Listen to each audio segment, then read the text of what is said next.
Good morning, boys and girls. How's everyone today? It is Wednesday, March 5th. Man, literally, like Christmas was last week, it seems like. It's craziness. First things first, I am recording this on my laptop instead of my phone. I wanted to be able to see, you'll understand later. Um, it seems like there are a few of you that have been watching me kind of since the beginning, so let me know which one you prefer, I guess. Laptop or my phone. I never really thought about using my laptop, so it is a lot easier to do. I'll tell you that much. But yeah, let me know. We'll go from there. So first of all, this is what I'm smoking today. It's a French pipe company called Chacom, bent apple. So it's an interesting bowl. It's hydro dipped. That's the reason why I got it. Actually, it's a decent smoking pipe, all in all. But yeah, it's a hydro dipped bowl. It's funny. Right after doing my bit video, I end up putting a bit on a pipe. But it's nice and comfortable. What am I smoking today? Carter Hall. This is my second pipe today, by the way. And technically, this is about 50% Carter Hall and 50% half and half, which I think might be Codger's Corner. Not positive. If anyone knows for sure, let me know in the comments. I seriously doubt Paladin watches my channel, but this might be his home house blend. It's Codger's Corner. Truth be told, both those tins were this bin and or tub, and I had a thing of half and half that was about 2/3 full. But I was trying to free up some space on the cabinet behind me and make some more room. So I was like, well, just dump that into there and we'll mix it up and see what happens. This is actually the first bowl I've had of this.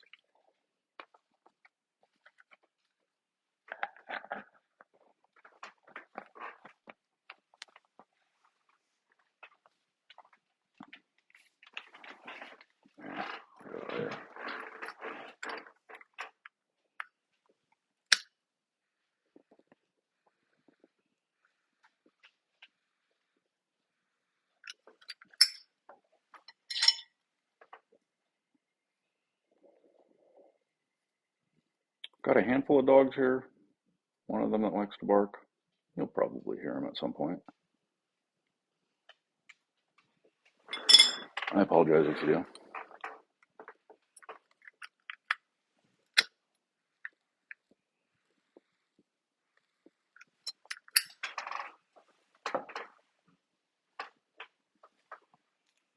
Mm.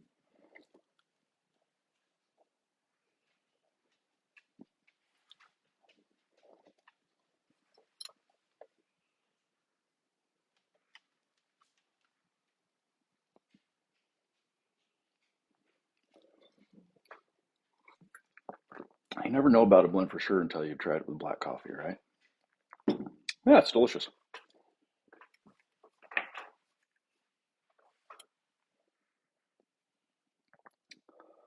This tub, Carter Hall, and I guess half and half before is kind of my, I don't know what else to smoke. I've smoked too many pipes today and I shouldn't smoke expensive tobacco. It's that sort of thing. I smoke it regularly. It's fun to grab. So today's going to be maybe an interesting video. I hope not crazy long, but I guess we'll see. We know my track record so far. Today I wanted to talk about nicotine, the big N word, not that N word, the other N word, both of which you're not supposed to say on YouTube, by the way. So hopefully they don't like ban or delete this video. We'll see. I wanted to have kind of an honest conversation about nicotine.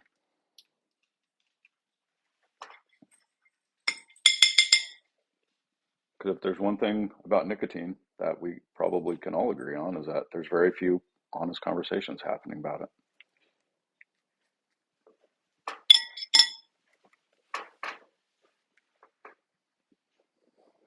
As some of you might know, I owned a vape shop for almost 7 years.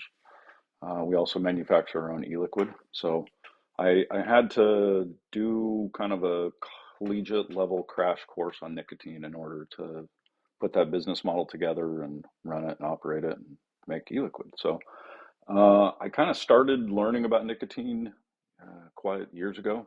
Right after I retired from being a police officer, I opened up the shop. So 2013, I guess, 13 years ago.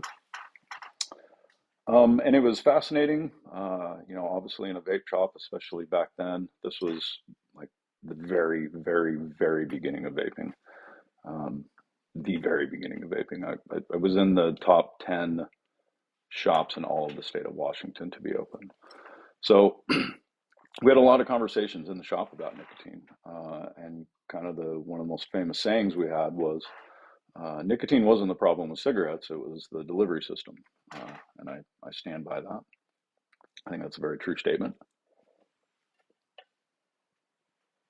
I'm going to do my best to try to keep this goddamn thing lit while I do this. So cross your fingers for me, boys and girls. Sorry.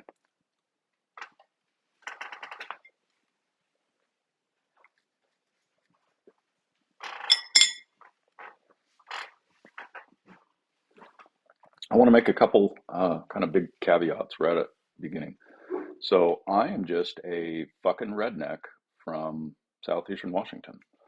I do know a lot about some stuff. I'm an expert in some things, but science and nicotine is not one of them.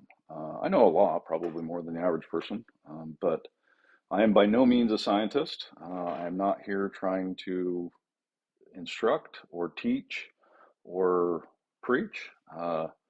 If I get any of this wrong, someone please tell me, hey, Travis, you're a fucking moron. Uh, I get told that, I guess, regularly, so doesn't hurt my feelings any. But yeah, I'm not here like as any sort of voice of actual super authority. I'm just trying to pass on some information to you. Maybe it'll help you make some of your own decisions or deep dive yourself. So that's kind of my big caveat is I don't want to pretend like this is my niche in life and you should absolutely listen to everything I'm saying because maybe you should, maybe you shouldn't. But that's up for you to decide. But I just want to get that out from the beginning. And then next, I guess I'll just kind of talk about my relationship with nicotine real quick. Um, it's been something in my life. Pause for dramatic pipe smoking.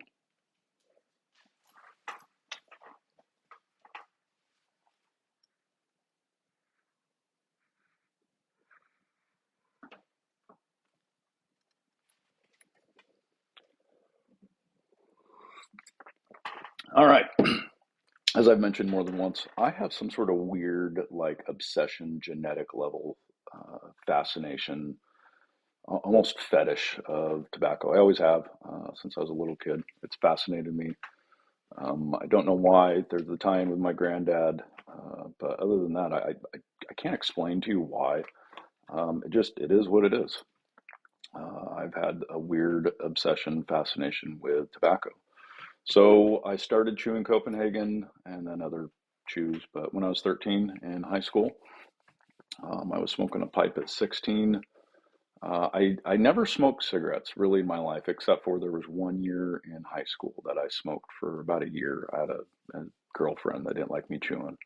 So she smoked, and I ended up smoking Camel Wides for like a school year. But as an adult, I've never smoked. I don't know how long it's been since I had a cigarette, decades, like actual decades. In fact, I think cigarettes are fucking wrong, and they were engineered to kill us and have nothing at all to do with like actual tobacco, my love for tobacco, my love for the nature's outdoors. Cigarettes are engineered to be just coffins or nails in your coffin. We're going to talk a little bit about that here in a minute. So if you smoke cigarettes, man, I don't know what to tell you. I'm going to be honest. You know you fucking shouldn't, and you need to fucking stop. There are safer options for tobacco and nicotine out there at this point. Uh, don't kill yourself for corporate money. Seriously, let's just be honest about it. I don't hate you. I don't hate your life. I hate that you fucking smoke, and I think you should quit. There's my speech. Apparently, the screen will go dark if you don't hit it every so often. Good to know.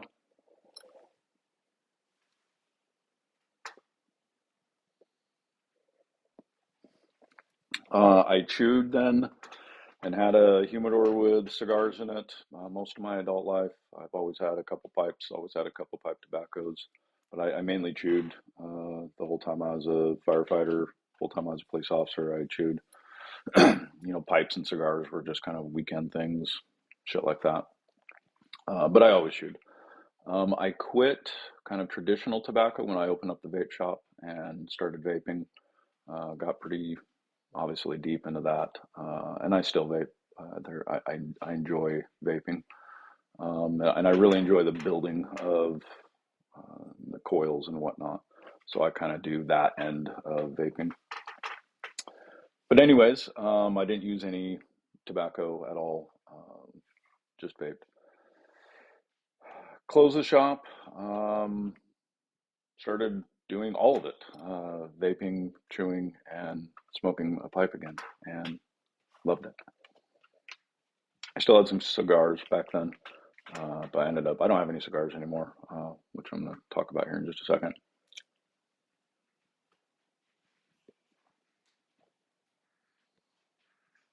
I'm just trying to get everyone to understand the fact that since the age of 13, I have had a very intimate relationship with nicotine. It's a friend of mine. I love it. I think I love it anyways. It seems like it's a part of me. Uh, like my genes need it plugged in order to operate correctly. Uh, Maybe it's because I'm autistic. I don't know, but me and nicotine seem to be friends.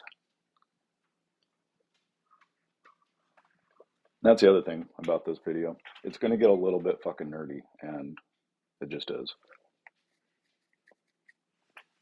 I am autistic, and this is just when I want to know something, I want to know all the way down to the molecular level. So I'll teach myself. I'll get into it that far. That's just how my brain works. And so I have some visual aids, as I did last time. I don't know if it's going to be an every time thing, but I do have some visual aids. So this is going to get a little bit nerdy. Not too much in the weeds, I hope, but it's going to get a little bit nerdy.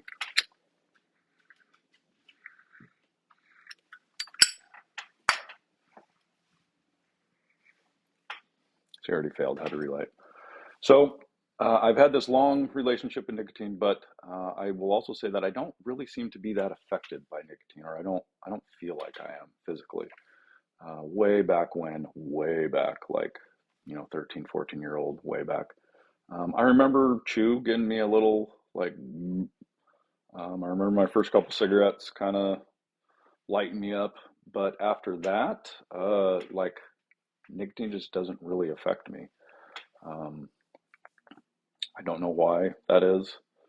I, I, I don't have normal feelings being autistic. My emotional being is definitely separate from my kind of intellectual being.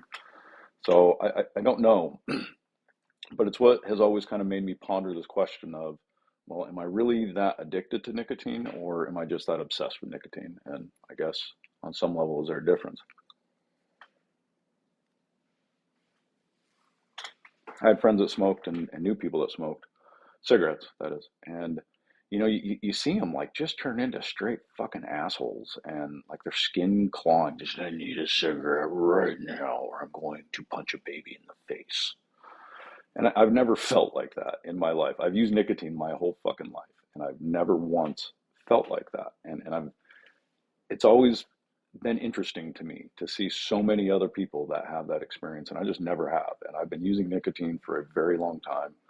I chewed in high school when you couldn't get caught. I chewed for several years before my mom knew. So, like, I would have to go long periods of time without being able to dip. Uh, I smoke the biggest, gnarliest, hardest hitting pipes first thing in the morning, no food, black coffee. I don't even eat at all until noon. I've usually smoked a couple pipes by then. I've had a dip.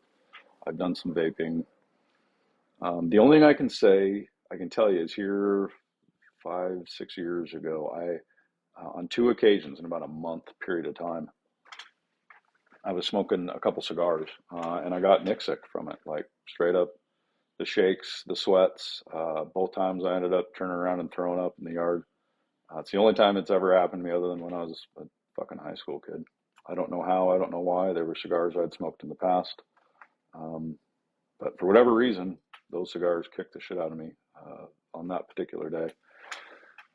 Maybe it's why I don't smoke cigars much anymore, but I've never once, ever in my entire life, ever had a problem with nicotine in tobacco or pipe tobacco.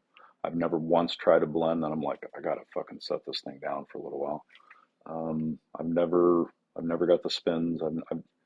I can smoke as many back-to-back pipes of anything I want, and really, I just don't seem to feel it physically. I'm sure I do on some level, but not that I can tell you. But I'd fucking tell you, like, why lie to you guys?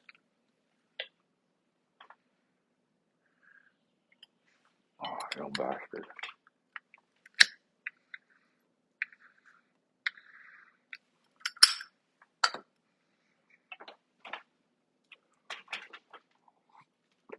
We learned a lot with the beginning of vaping. There wasn't really any science. There's been a bunch of science since then. We learned the differences between, we really had to learn how nicotine affects the human body, its routes of absorption, and what can affect those. That was kind of the bro science that the whole vaping industry was built upon. So I've had this relationship with nicotine my whole life. I had to learn a lot about it during whole vaping years, but still to this day, like it's interesting to me watching as much YouTube pipe stuff as I do, and as I'm sure you guys do too. Just how many guys out there are like, man, don't have this one on an empty stomach. Don't have this one before breakfast. You need to be like stuffed full with dinner before you smoke this blend. I had to put that pipe down. It took me 2 hours to smoke that one. I get it that nicotine affects everyone differently, but I've never had a pipe tobacco that does that to me. So I'm still stuck in this conundrum of, do I smoke, chew, and vape just because I like it and I have anxiety and it's just a ritual for me to do, or am I like that hardcore, deep addicted and I just can't fucking admit it? I can't see it. It's a blind spot, whatever it is. I don't really know. I don't have an answer for that question, but I wanted to help you guys kind of understand a little bit about nicotine for those of you that don't know anything about nicotine. You have nicotine receptors in your body. Why they're there, no one knows. Kind of seems like the gods wanted you to enjoy nicotine. So that's what I tell myself.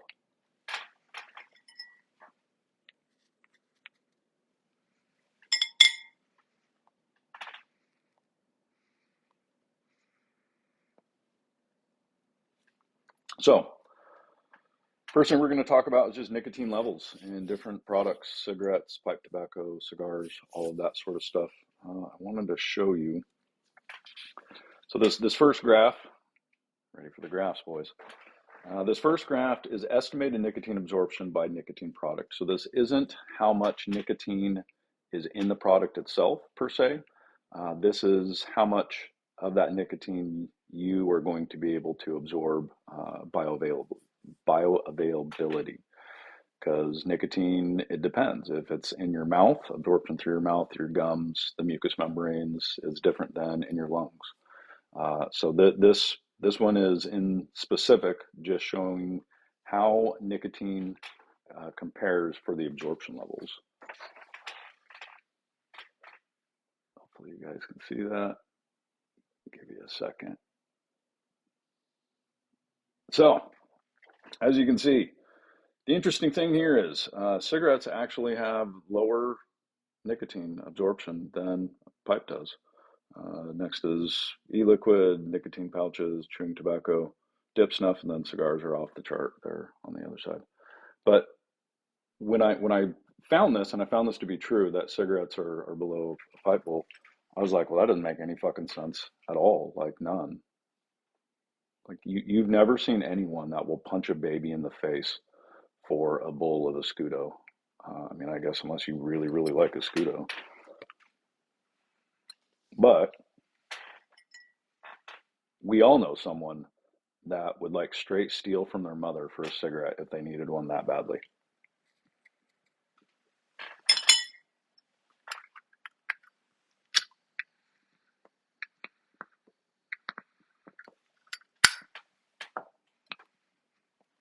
So for me, that seemed interesting because that's a pretty wide delta there from I absolutely would never punch a baby in the face for this. Yeah, I like doing it, but I'm fine without it. To I will steal from my own mother if I don't get a cigarette in the next 37 seconds. That's such a wide delta of a reaction to the same chemical, nicotine. And then you find out that a pipe bowl actually, you're probably going to get a little more nicotine than you would in a cigarette, potentially. And again, this is all averaged and it depends on your specific tobacco, blah, blah, blah, blah, blah, blah. Again, I'm not a fucking scientist. I'm just trying to help us all understand and make some adult decisions. So then let's look at nicotine strength. And we're going to get back to that question about cigarettes and pipes. Trust me. Stand by. But,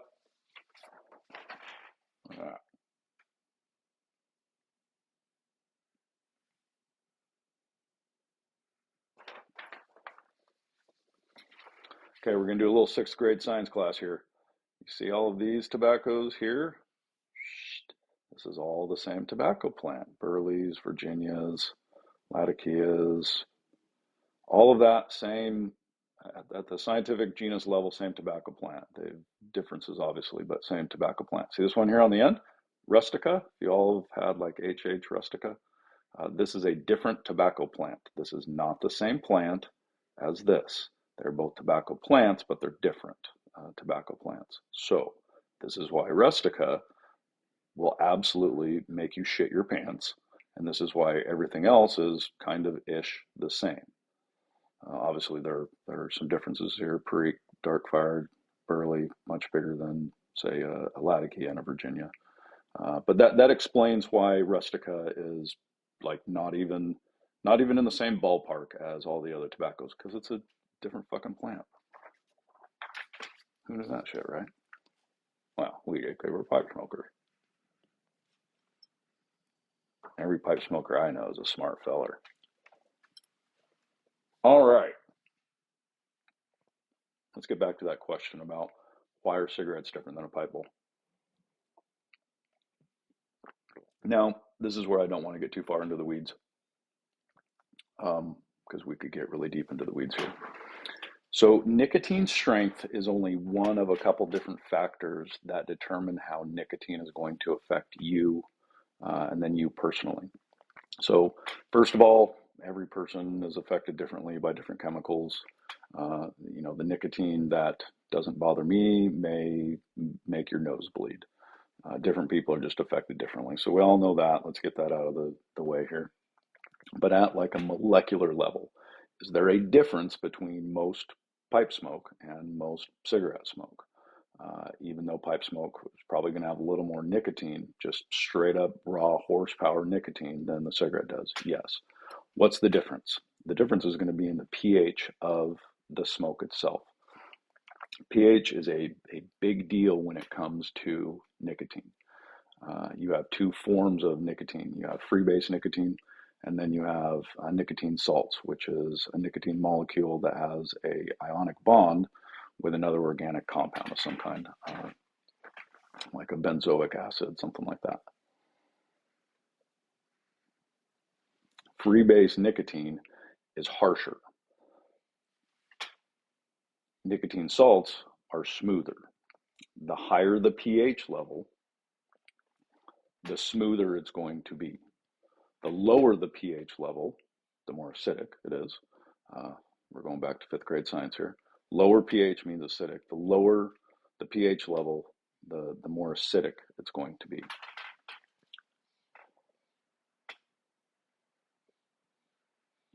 A smooth nicotine or a smooth tobacco is going to be one that has a higher, or I'm sorry, a smoother tobacco is going to be one that has a higher pH level. The harsher ones, and this is where this is going to get interesting for some of you guys. are going to be the lower pH. Uh, they're just more acidic. Okay.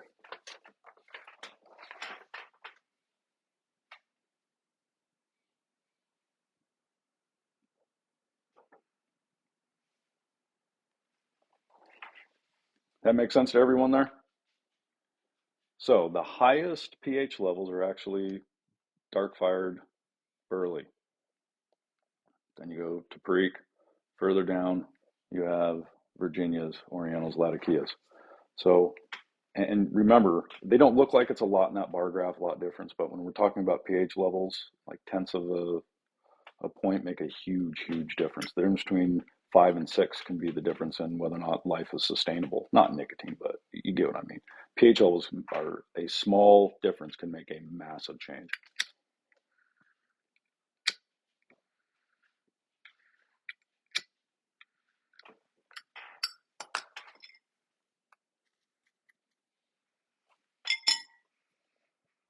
So let's put that together real quick.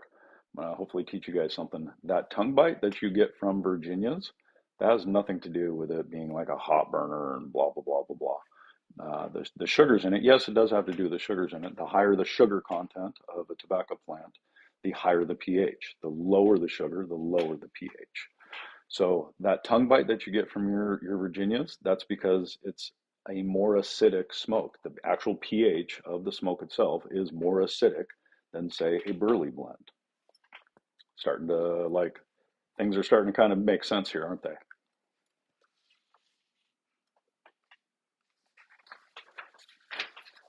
This next chart's interesting.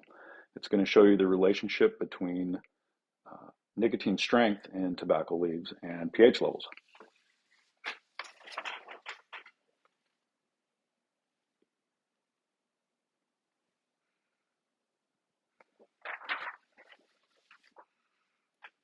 So as you can see, Perique actually, on average, has a higher nicotine content than a burley.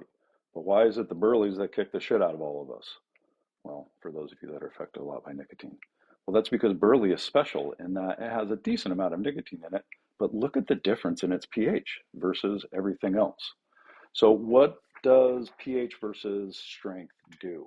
pH is how fast nicotine is going to affect you. The the amount of nicotine is obviously the amount of nicotine. How much is total in there? How much nicotine did they bring to the fight to assault you with? But the pH level is how fast they can shoot those bullets. Let's go back to that question about how are cigarettes different than pipe tobacco. Cigarettes famously use ammonia to adjust the pH level to astronomical fucking levels, which is why, well, and there's also another big difference here, but when you inhale cigarette smoke, why within 5 to 7 seconds, you're going to get that like, they have made the pH level so unreasonably high on it that it just hits you like that. Versus something with a slower pH level, it's going to take a little bit longer to affect you. Obviously, then the other difference is mouth absorption.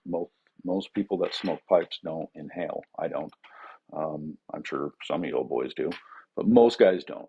And so the nicotine that we're getting is through the mucous membranes, our tongue, inside of our mouth, gums, things like that.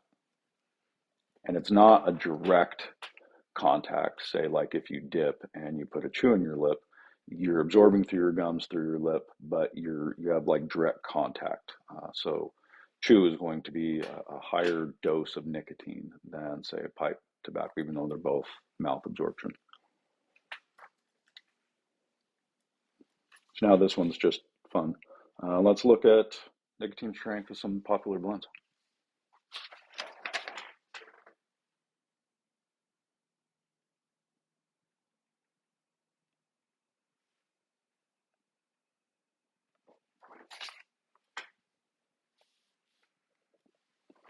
And that neat see,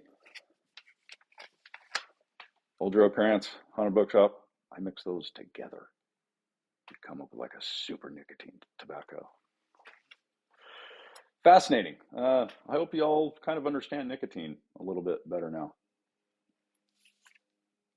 the sweeter, the more sugars that are in it, the lower the pH is going to be. So the more harsh it is, the smoke is going to be. Um, which is why, like Virginia's over time, mellow out. Well, that's because the sugars break down. You have less sugars, it's going to bring the pH level down some, or I'm sorry, raise the pH level. So that's why as the sugars break down, the pH level is going to go up, making that Virginia smoke smoother, less tongue bite.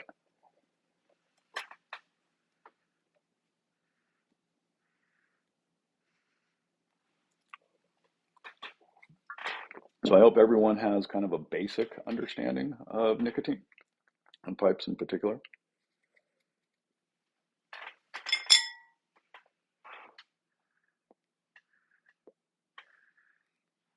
So now my original thesis, nicotine, let's bring it full circle. Am I addicted or am I just fucking obsessed? I don't know. I'm sure I'm addicted.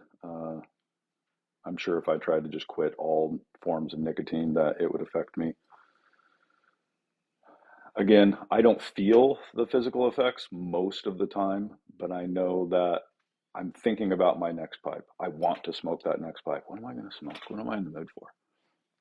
I know that I want to put a chew in my mouth. Yeah, man, you know what sounds good right now? Putting a chew in my mouth. There's another thing to all of this that we need to talk about, and we kind of learn, we crack this code in the vaping industry. So one of the big things with all of these nicotine delivery system that we're talking about, pipes, cigarettes, blah, blah, blah, they all have ritual. That there's some sort of ritual that's involved with it. And what we have found, largely because of the vaping industry, the addiction to rituals and the kind of self-reliance to our rituals can be much stronger than even true physical chemical addictions. It was figuring out how to kind of replace the ritual of smoking with vaping that unlocked the secrets to so many people being able to quit cigarettes with vaping. They developed new rituals and new habits, but that there's a ritual side, and obviously with pipes, it's kind of more so than a lot of them. We clean our pipes, we maintain our pipes, we collect tobacco, we have to take it all out, dry it, stuff it, light it, tamp it. Fuck, man, just put it in me. Like, give me an IV bag, do something. We go through the most trouble to get to our nicotine. We have some of the highest rituals there is in this whole nicotine game. So, man, I love the rituals. I look forward to that. I think, like, what pipes do I need to clean today? What can I do to tinker around with my tobaccos today? Yesterday, while I was doing chores and whatnot, I was tinkering around making some more stupid tobacco art shit for the garage. I'll show you here at the end of the video real quick. But I like the ritual of pipes. I like all of it. I like sitting down. I like talking to you guys. I like smoking it. Am I addicted to that mentally? Probably. I don't know. Yeah, maybe. Probably.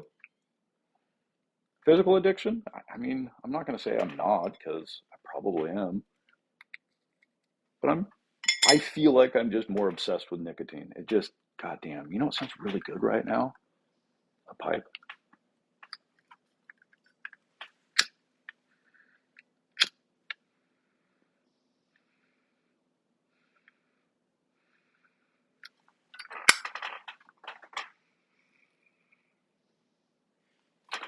So, here's the question I ponder to you, boys and girls. Are you addicted? Or are you just obsessed? And with that, where am I at today? 34 minutes. God dang it. All right, I'm going to show you some quick art that I've got for the garage wall, and then I'll let you all get on to your afternoon. If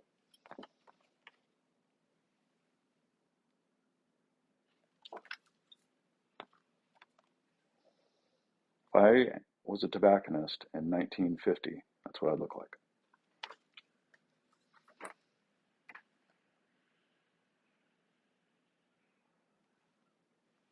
Yes, my wife was the model, so no, I'm not going to be in trouble for this. I'm going to be in trouble for smoking in the fucking house, though.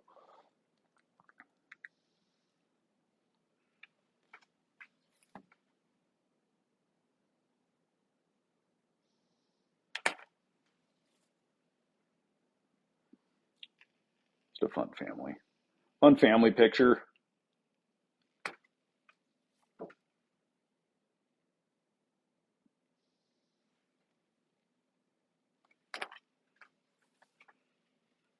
This is actually one of my pipes. Uh, my Latakias, it's a 1980 Peterson. I think it's a Dublin, might be a Zulu, but I call it a Dublin. I'm going to be smoking the shit out of it on St. Patty's Day. This is also one of my workhorse pipes, my Rossi. You guys have seen me smoke it, I think. Rossi Lavat. Had it for years. Love it. Last, Peterson. So yeah, that's what I've been up to. If you guys are having a good week, I'll get this uploaded and about time to start cooking lunch. So for all of you that are still watching, I love you. Thank you so much. This is turning into a fun experiment journey. I don't know what you want to call it, but I'm having fun and I hope you're having fun. If you're not having fun, you need to do something different in life. All right, I won't take up any more of your time. As always, chin up, cheers, and happy piping, boys and girls.